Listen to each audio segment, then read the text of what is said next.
അനാദികാലം മുൻപേ ദൈവം അനന്തമായി സ്നേഹിച്ചു. അനാദികാലം മുൻപേ ദൈവം അനന്തമായി സ്നേഹിച്ചു. പ്രപഞ്ചമുണരും മുൻപേ നിനക്കു രൂപം കൈവന്നു. പ്രപഞ്ചമുണരും മുൻപേ നിനക്കു രൂപം കൈവന്നു. നിനക്ക് പേരും അവൻ തന്നു. അനാദികാലം മുൻപേ ദൈവം അനന്തമായി സ്നേഹിച്ചു.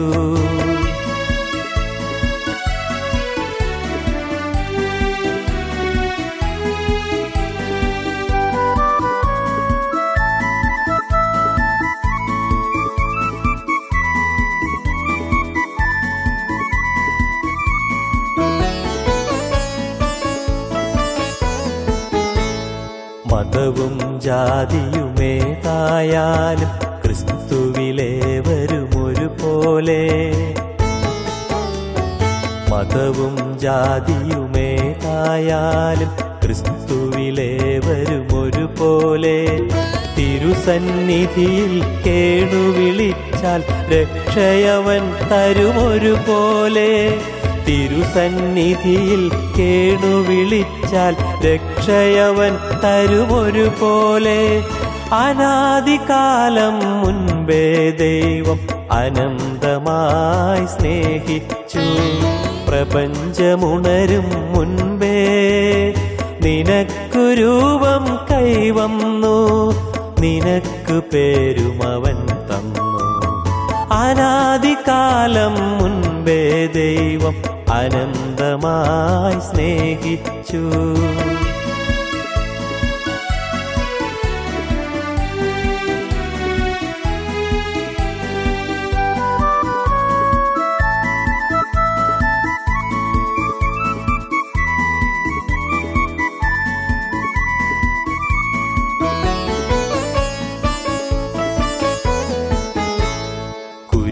ചുമക്കുന്നവരുടെ കൂടെ ക്രിസ്തുവുമുണ്ടാമൊരുപോലെ. കുരിശു ചുമക്കുന്നവരുടെ കൂടെ ക്രിസ്തുവുമുണ്ടാമൊരുപോലെ. അനുതാപത്താൽ ഉരുകുന്നവരുടെ ഹൃദയം അവനുഗ്രഹം പോലെ. അനുതാപത്താൽ ഉരുകുന്നവരുടെ ഹൃദയം അവനുഗ്രഹം പോലെ. അനാദികാലം മുൻപേ ദൈവം അനന്തമായി സ്നേഹിച്ചു. പ്രപഞ്ചമുണരും മുൻപേ നിനക്കു രൂപം കൈവന്നു. നിനക്കു പേരും അവൻ തന്നു. അനാദികാലം മുൻപേ ദൈവം അനന്തമായി സ്നേഹിച്ചു. ഞങ്ങളും ക്രൂശിക്കപ്പെട്ട ക്രിസ്തുവിനെ പ്രസംഗിക്കുന്നു. ദൈവ തിരുനാമത്തിന് മഹത്വം ഉണ്ടാകട്ടെ. നോഹയെക്കുറിച്ചാണ് നാം ചിന്തിച്ചു വന്നത്. നോഹയുടെ ജീവചരിത്രമാണ് നാം ആലോചിച്ച് വന്നുകൊണ്ടിരിക്കുന്നത്. നോഹയ്ക്ക് ഒരു പ്രളയത്തിന് ശേഷം മഴവില്ല് കണ്ടതിനെക്കുറിച്ച് നാം ചിന്തിച്ചു. മഴവില്ലിന് ശേഷം ഒരു കരിനിഴൽ വന്നതിനെക്കുറിച്ച് നാം ചിന്തിച്ചു. ജീവിതം സുഖദുഃഖ സമ്മിശ്രമാണ്. കുറേ കാലം നല്ല കാലമുണ്ട്, പ്രകാശമാനമായ കാലമുണ്ട്. എന്നാൽ കുറേ കാലം ഇരുണ്ട കാലമുണ്ട്. പ്രളയം ശിക്ഷയുടെ കാലമാണ്. പ്രളയം ദുരിതത്തിൻ്റെ കാലമാണ്. പ്രളയം യാതനയുടെ കാലമാണ്. എന്നാൽ യാതനയുടെ കാലം കഴിഞ്ഞു. മഴവില്ല് കണ്ടു, പ്രകാശം കണ്ടു, സമാധാനം കണ്ടു.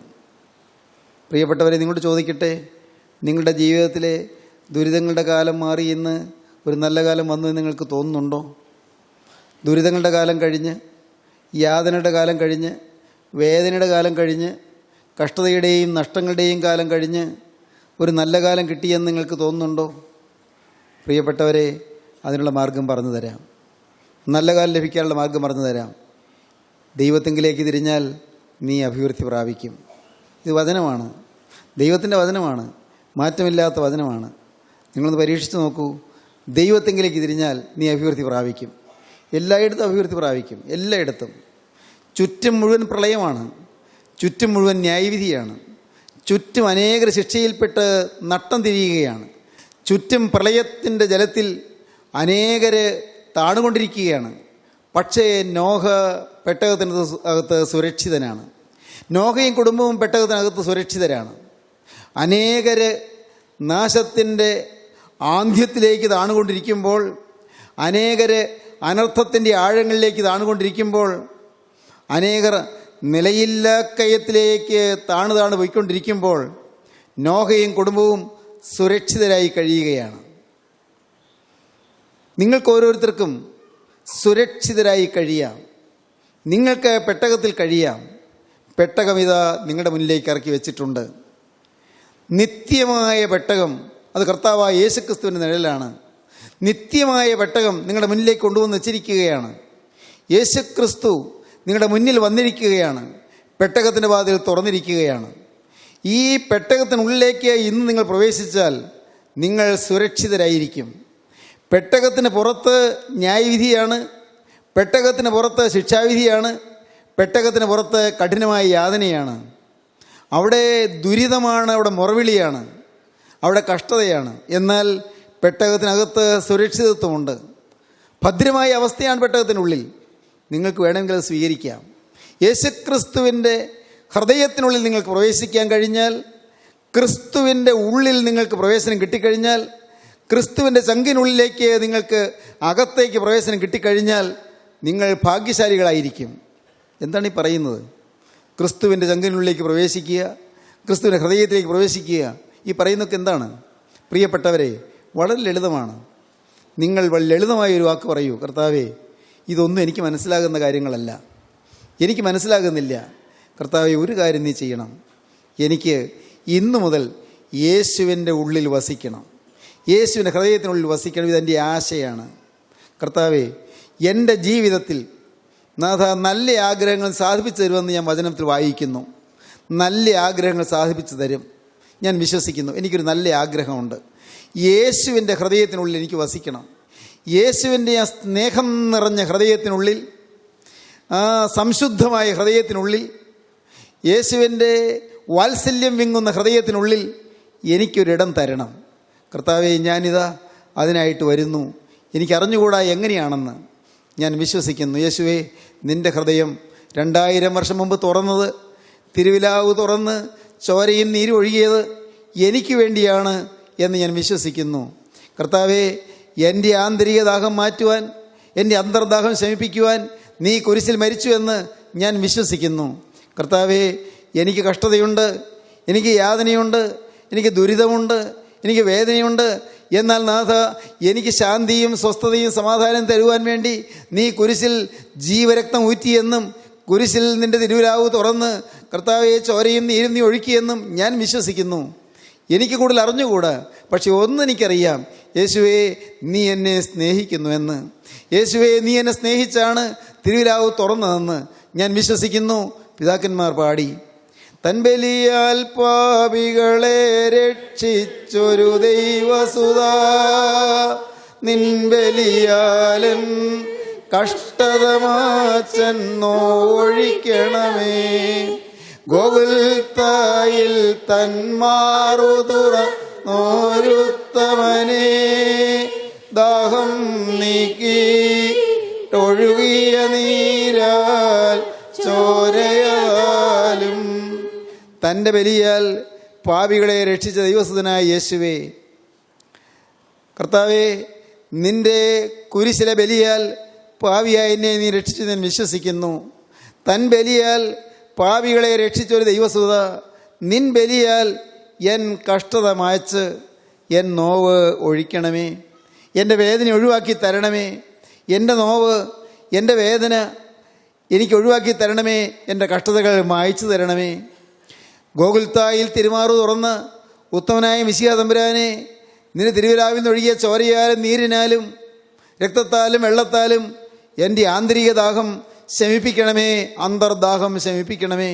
ദൈവത്തിന് സ്തോത്രം. നിങ്ങൾക്ക് പ്രാർത്ഥിക്കാം, നിങ്ങൾക്കത് അനുഭവിക്കാം. സർവശക്തങ്ങളിലേക്ക് തിരിഞ്ഞാൽ നീ അഭിവൃദ്ധി പ്രാപിക്കും. സർവശക്തങ്ങളിലേക്ക് തിരിഞ്ഞാൽ നീ അഭിവൃദ്ധി പ്രാപിക്കും. നിനക്ക് അഭിവൃദ്ധി ലഭിക്കും. ഇന്നത്തെ സ്ഥിതി മാറ്റും.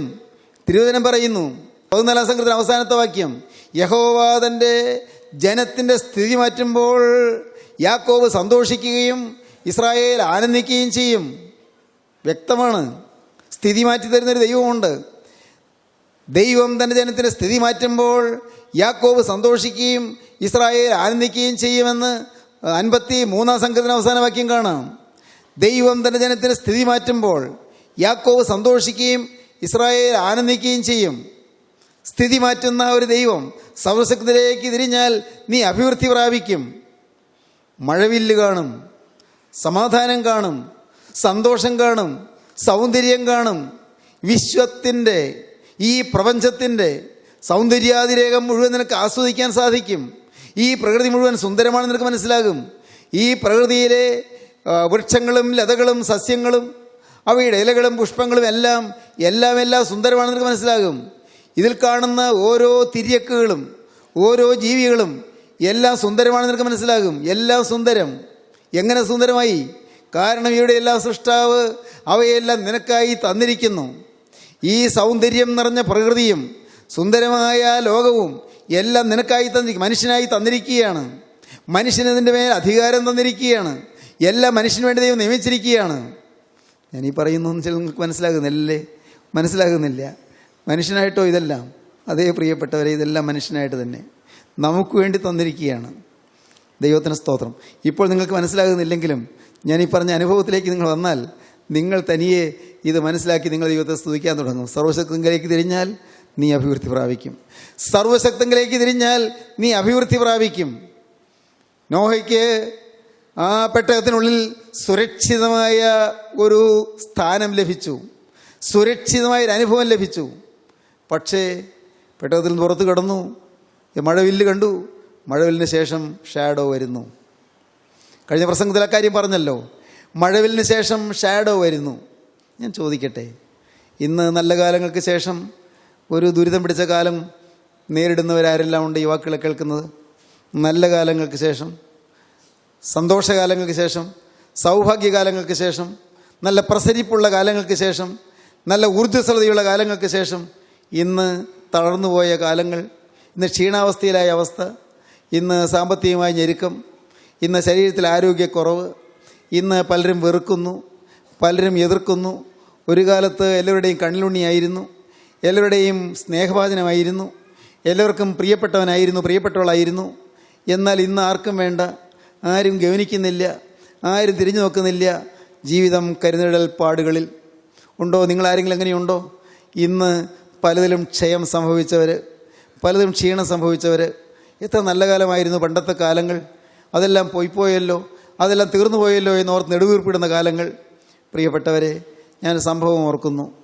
നിങ്ങൾ കേട്ടിട്ടുണ്ടോ തോമസ് കാർലൈൽ എന്ന് പറയുന്ന ആളെക്കുറിച്ച്? തോമസ് കാർലൈൽ വളരെ പ്രസിദ്ധനായ ഒരു സാഹിത്യകാരനാണ്. സ്കോട്ട്ലൻഡിൽ ജനിച്ചു, വളർന്നു. അദ്ദേഹം ഇംഗ്ലീഷ് സാഹിത്യത്തിലെ ഗദ്യശൈലിയുടെ ഏറ്റവും പ്രൗഢോജ്വലമായ മാതൃക തന്ന ഒരു മഹാനായ സാഹിത്യകാരനാണ്. ഉജ്ജ്വലത്തായ ഒരു ഗദ്യശൈലി തോമസ് കാർലൈലിനുണ്ടായിരുന്നു. തോമസ് കാർലൈൽ ധാരാളം എഴുതിയിരുന്നു. ഫ്രഞ്ച് റവല്യൂഷൻ എന്ന പേരിൽ അദ്ദേഹം എഴുതിയ ഒരു പുസ്തകം ലോകത്തിലൊരു സുപ്രസിദ്ധമായ ക്ലാസിക് ഗ്രന്ഥമാണ്, വളരെ പ്രസിദ്ധമാണ്, ഫ്രഞ്ച് റവല്യൂഷൻ. ഈ തോമസ് കാർലൈൽ അദ്ദേഹം വിവാഹം കഴിച്ചത് അദ്ദേഹത്തെ സഹായിക്കാൻ ഓഫീസിലാക്കിയിരുന്ന അദ്ദേഹത്തിൻ്റെ സെക്രട്ടറിയാണ്. ജീൻസ് വെൽഷ് എന്ന ആ ഒരു ലേഡിയാണ് അദ്ദേഹത്തിൻ്റെ ഭാര്യയായത്. വലിയ സ്നേഹമായിരുന്നു. അദ്ദേഹത്തോടൊപ്പം ഓഫീസിൽ നല്ലതുപോലെ പണിയെടുത്തിരുന്നു. എന്നാൽ കുറച്ചു കാലം കഴിഞ്ഞപ്പോൾ ഈ ജീൻ വെൽഷിന് എന്തോ രോഗം ബാധിച്ചുവെങ്കിലും അവൾ ആ കാര്യം അദ്ദേഹത്തോട് പറഞ്ഞു. അദ്ദേഹം അത്ര ശ്രദ്ധിച്ചില്ല. കാരണം ജോലി തിരക്ക് കൊണ്ടാണ്. ജോലിയിലുള്ളതായ ആ ഒരു പ്രതിബദ്ധത കൊണ്ട് അദ്ദേഹം ഭാര്യയുടെ രോഗത്തിൻ്റെ കാര്യം അത്ര ശ്രദ്ധിച്ചില്ല. അവൾ പോയി ഡോക്ടറെ കണ്ടു, ചികിത്സകളൊക്കെ ചെയ്തു. പക്ഷേ ആ രോഗത്തോടു കൂടി തന്നെ അവൾ ഓഫീസിൽ ജോലി ചെയ്തുകൊണ്ടിരുന്നു, കഠിനമായി അധ്വാനിച്ചുകൊണ്ടിരുന്നു. ഭർത്താവിന് ഏറ്റവും പ്രിയപ്പെട്ടത് ചെയ്തു കൊടുക്കുക എന്നുള്ളതായിരുന്നു അവളുടെ ഇഷ്ടം, അവളുടെ താല്പര്യം. അതുകൊണ്ട് അദ്ദേഹത്തിൻ്റെ ജോലിയിൽ അദ്ദേഹത്തെ സഹായിക്കുക, വേദനയും കഷ്ടപ്പാടും ദുരിതവും അനുഭവിച്ചുകൊണ്ട് തന്നെ ജോലി ചെയ്തുകൊണ്ടിരുന്നു. കുറേയൊക്കെ അങ്ങ് പോയപ്പോഴേക്കും ജോലി ചെയ്യാൻ പറ്റാതായി, അസുഖമായി, കിടപ്പായി. അവൾ കിടക്കയിൽ കിടക്കുമ്പോഴും അദ്ദേഹം ഇടയ്ക്ക് ചെല്ലും, സംസാരിക്കും.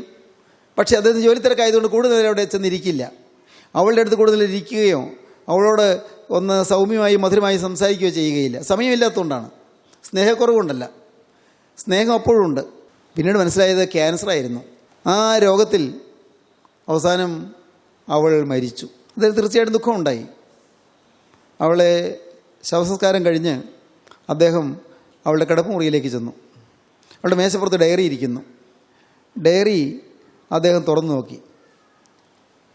സ്വന്തം ഭാര്യ അവൾ അവസാനമായി എഴുതി വെച്ചത് എന്തെല്ലാമാണോ, ഡയറിയിൽ എന്തുണ്ട്, അദ്ദേഹം നോക്കി. ഒരു പേജിൽ അദ്ദേഹത്തിന് വായിച്ചു വരുമ്പോൾ അദ്ദേഹത്തിന് കണ്ണ് നിറഞ്ഞു. എഴുതിയിരിക്കുകയാണ്: ഇന്ന് എൻ്റെ ഒരു ഭാഗ്യ സുദിനമാണ്. വൈകുന്നേരം എല്ലാം കഴിഞ്ഞ് ഉറങ്ങുന്നതിന് മുമ്പായിട്ട് എഴുതുന്ന ഡയറിയാണ്. ഇന്നെൻ്റെ ഭാഗ്യ സുദിനമാണ്. അദ്ദേഹം ഇന്ന് എൻ്റെ അടുക്കൽ 1 മണിക്കൂർ വന്നിരുന്നു. എന്ത് സന്തോഷമായിരുന്നു എനിക്കപ്പോൾ. എനിക്ക് അദ്ദേഹത്തെ എന്ത് സ്നേഹമാണെന്നോ.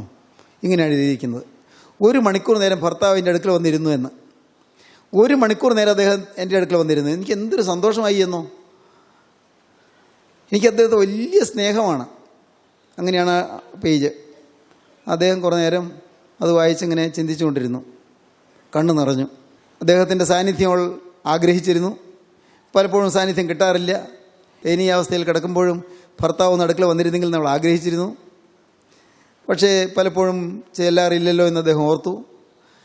ജോലി തിരക്കുകൊണ്ട് അവളുടെ അടുക്കൽ പോയി ഏറെ നേരം ഇരിക്കാറും പറ്റാറില്ലല്ലോ എന്ന് ഓർത്തു. പിന്നീട് ഏതാനും പേജ് മറിച്ചപ്പോൾ ഒരു പേജിൽ എഴുതിയിരിക്കുകയാണ്: ഇന്ന് നേരെ ഇത്രയുമായി.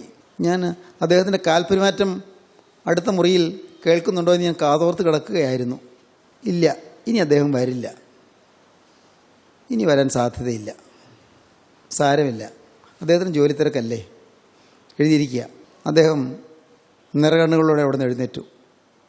ആ ഡയറി അങ്ങനെ തുറന്ന് തന്നെ മേശപ്പുറത്തിരിക്കുക. അദ്ദേഹം ഓടുകയാണ് ആ കുഴിമാടത്തിൻ്റെ അരിയിലേക്ക്. ശവസംസ്കാരം ചെയ്തിരിക്കുന്ന ആ കുഴിമാടത്തിൻ്റെ അരിയിലേക്ക് തോമസ് കാർലൈയിൽ, മഹാനായ സാഹിത്യകാരൻ, ഓടുകയാണ്. അദ്ദേഹം അവിടെ കമിഴ്ന്നു വീണു.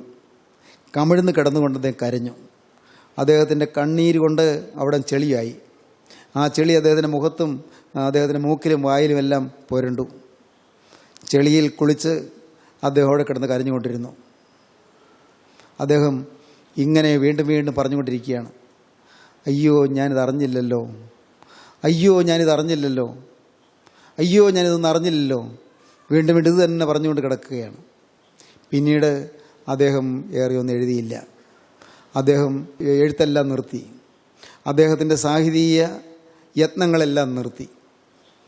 അദ്ദേഹത്തിൻ്റെ ഹൃദയത്തിൽ വലിയ ഒരു കരുതൽ വീശി. പ്രിയപ്പെട്ടവരെ, പല പല ചിന്തകൾ നിങ്ങളുടെ മനസ്സിലേക്ക് വരുന്നുണ്ടാകും. പല പല ചിന്തകൾ. ജീവിതത്തിൽ ഒരു സമയത്ത് സന്തോഷത്തിൻ്റെ കാലങ്ങളുണ്ട്, എന്നാൽ പിന്നീട് കരിനിഴൽ വരുന്ന കാലങ്ങളുണ്ട്. നിങ്ങളുടെ ജീവിതത്തിൽ നിന്ന് കരിനിഴലാണോ? നിങ്ങൾ കൊടുക്കേണ്ട സ്നേഹം കൊടുക്കാതെ പോയിട്ടുണ്ടോ? ഭർത്താവിന് കൊടുക്കേണ്ട സ്നേഹം കൊടുക്കാതെ പോയിട്ടുണ്ടോ? ഭാര്യയ്ക്ക് കൊടുക്കേണ്ട സ്നേഹം കൊടുക്കാതെ പോയിട്ടുണ്ടോ? നിങ്ങളുടെ സാന്നിധ്യം ഭാര്യയ്ക്ക് കിട്ടാതെ പോയിട്ടുണ്ടോ?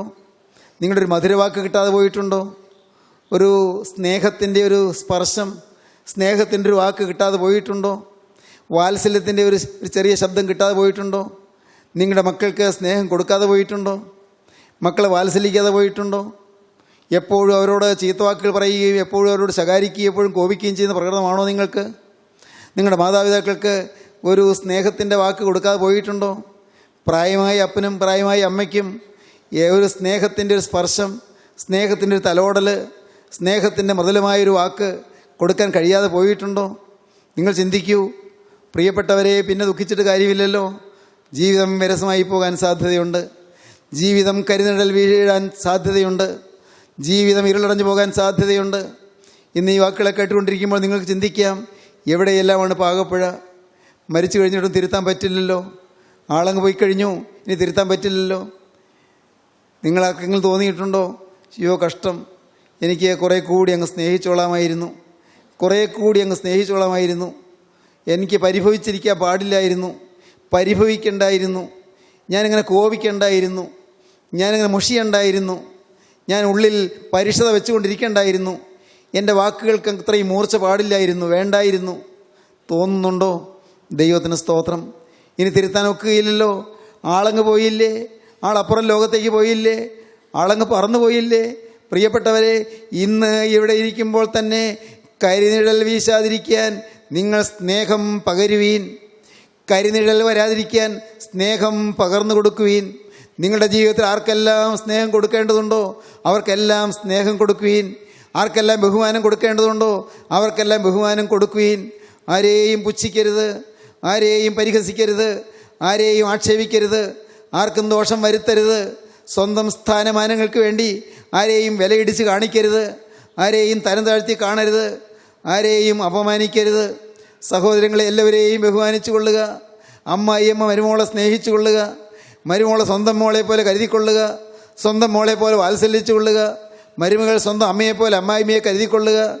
അമ്മായി അമ്മയെ ഏറ്റവും ആദരവോടെ കണ്ടുകൊള്ളുക, ഏറ്റവും ബഹുമാനത്തോടെ കണ്ടുകൊള്ളുക. കുടുംബം ഐശ്വര്യമായി തീരട്ടെ. നമ്മുടെ കുടുംബങ്ങൾ കൊച്ചു കൊച്ചു സ്വർഗങ്ങളായി തീരട്ടെ. കരിനിഴൽ കുടുംബത്തിൽ വീശാൻ ഇടവരരുത്. നമ്മുടെ അനേകരുടെയും കുടുംബങ്ങളിൽ ഇന്നത്തെ സ്ഥിതി എന്താണ്? ദയവായി നിങ്ങൾ ചിന്തിക്കൂ. കരിനിഴൽ വീശിയിട്ടുണ്ടോ? കരിനിഴൽ, മഴവില്ലിന് ശേഷം കരിനിഴൽ. വിവാഹത്തിൻ്റെ ആദ്യ നാളുകളിൽ മഴവില്ലാണ്.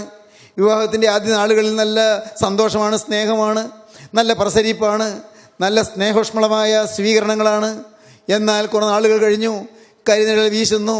കോപവും അട്ടഹാസവും ഗർജനവും തല്ലും തടവും എല്ലാമായി കുടുംബം കലങ്ങുന്നു.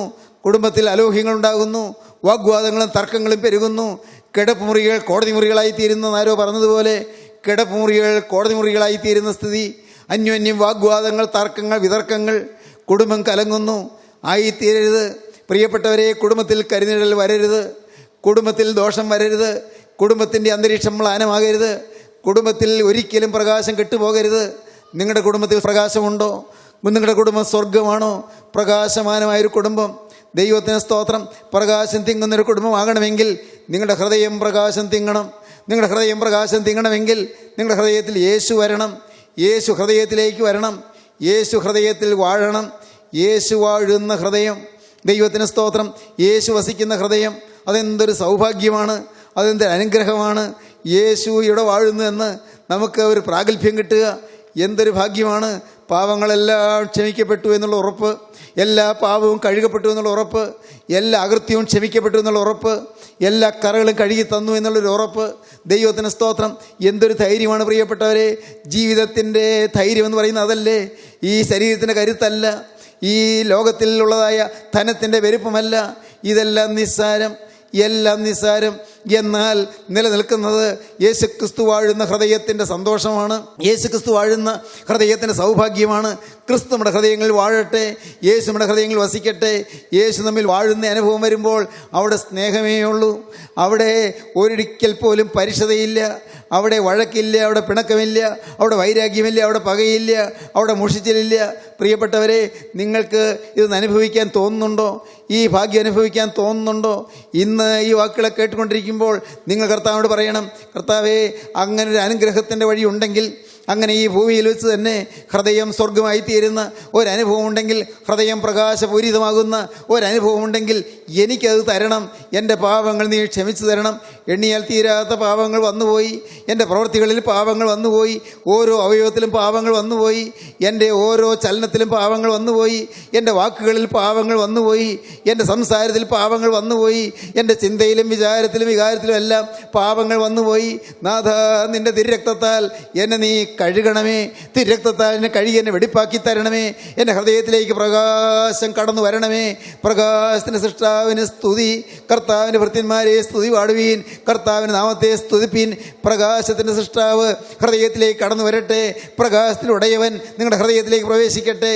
വെളിച്ചങ്ങളുടെ പിതാവ് നിങ്ങളുടെ ഹൃദയങ്ങളിലേക്ക് കടന്നു വരട്ടെ. വെളിച്ചത്തിൻ്റെ ഉടമകളായി നിങ്ങൾ തീരട്ടെ. ഇന്നത് കേട്ടുകൊണ്ടിരിക്കുമ്പോൾ ഈ വെളിച്ചം നിങ്ങൾക്ക് വേണമോ? യേശുവിൻ്റെ സ്നേഹം നിങ്ങൾ ക്ഷണിക്കുകയാണ്. നിങ്ങളെ ആരെയും കർത്താവ് മാറ്റി നിർത്തുന്നില്ല. ആരെയും കർത്താവ് ഒഴിവാക്കി നിർത്തുന്നില്ല. കഴിഞ്ഞ കാലങ്ങൾ ചോദിക്കുന്നില്ല. കഴിഞ്ഞ കാലങ്ങൾ ഓർക്കുന്നില്ല. എല്ലാം ക്ഷമിക്കാമെന്നാണ് പറയുന്നത്. എല്ലാം പുറത്തു തരാമെന്നാണ് പറയുന്നത്. കരിനിഴൽ മാറ്റി തരാമെന്നാണ് പറയുന്നത്. ഷാഡോസ് നീക്കി തരാമെന്നാണ് പറയുന്നത്. ഇനിയും മഴവില്ല് തരാമെന്നാണ് പറയുന്നത്. സന്തോഷകാലങ്ങൾ തരാമെന്നാണ് പറയുന്നത്. ഐശ്വര്യകാലങ്ങൾ തരാമെന്നാണ് പറയുന്നത്. ശോഭന കാലങ്ങൾ തരാമെന്നാണ് പറയുന്നത്. ശുഭഭാവി തരാമെന്നാണ് പറയുന്നത്. ഇനിയും നല്ല കാലം തരാമെന്നാണ് പറയുന്നത്. ഇനിയും ഐശ്വര്യകാലങ്ങൾ തരാം. ഇനിയും ആരോഗ്യം പറ്റിയ കാലങ്ങൾ തരാം. ഇനിയും നിനക്ക് സന്തോഷവും സൗഭാഗ്യവും തിങ്ങുന്ന കാലങ്ങൾ നിനക്ക് തരാമെന്ന് കർത്താവ് പറയുന്നു. ദൈവത്തിന് സ്തോത്രം. സ്നേഹിതരെ, ഇന്ന് ഇത് കേട്ടുകൊണ്ടിരിക്കുമ്പോൾ നിങ്ങൾ ദൈവത്തോട് പറയണം, നിങ്ങൾ മുട്ടിപ്പായി പറയണം, കർത്താവേ എനിക്ക് ഐശ്വര്യം തരണമേ, എനിക്ക് സമാധാനം തരണമേ, എൻ്റെ ഹൃദയത്തിൻ്റെ കരിനിഴലെല്ലാം മാറ്റി തരണമേ, എൻ്റെ ഹൃദയത്തിൻ്റെ അന്ധകാരം നീക്കി തരണമേ.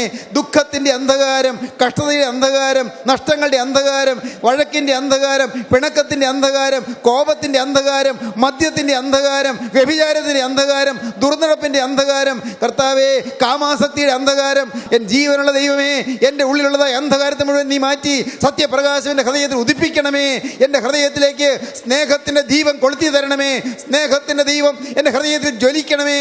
സ്നേഹത്തിൻ്റെ ദീപം എൻ്റെ ഉള്ളത്തിൽ കത്തിക്കൊണ്ടിരിക്കണമേ. സ്നേഹദീപത്താൽ എൻ്റെ ജീവിതം പ്രശോഭിപ്പിക്കണമേ. വിശുദ്ധിയുടെ ദീപം എൻ്റെ ഹൃദയത്തിൽ കൊളുത്തി തരണമേ. കർത്താവേ, ഒരു വിശുദ്ധനാക്കി നീ എന്നെ മാറ്റണമേ. യേശുവേ, ഒരു ശുദ്ധിമതിയാക്കി എന്നെ തീർക്കണമേ. സ്നേഹിതരെ, നിങ്ങൾ പ്രാർത്ഥിക്കൂ.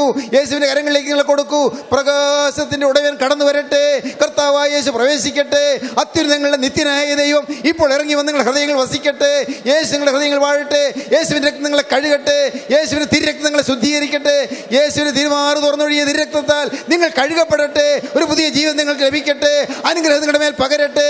സ്വർഗ്ഗം നിങ്ങളിലേക്ക് എഴുന്നള്ളി വരട്ടെ. ദൈവനാമം മഹത്വപ്പെടട്ടെ. ഹല്ലേലൂയ.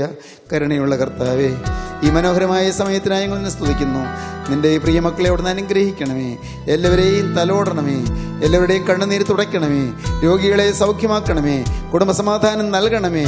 ഹൃദയത്തിലേക്ക് വെളിച്ചം പകരണമേ. എല്ലാവരുടെയും അന്ധകാരം മാറ്റണമേ. കർത്താവേ, വെളിച്ചത്തിന് മക്കളായി എഴുന്നേൽപ്പാൻ എല്ലാവർക്കും ഭാഗ്യം നൽകണമേ. അനുഗ്രഹിച്ച് പറഞ്ഞയക്കണമേ. യേശു ക്രിസ്തുവിൻ്റെ വിലയേറിയ നാമത്തിൽ തന്നെ. ആമീൻ. ഹല്ലേലൂയ.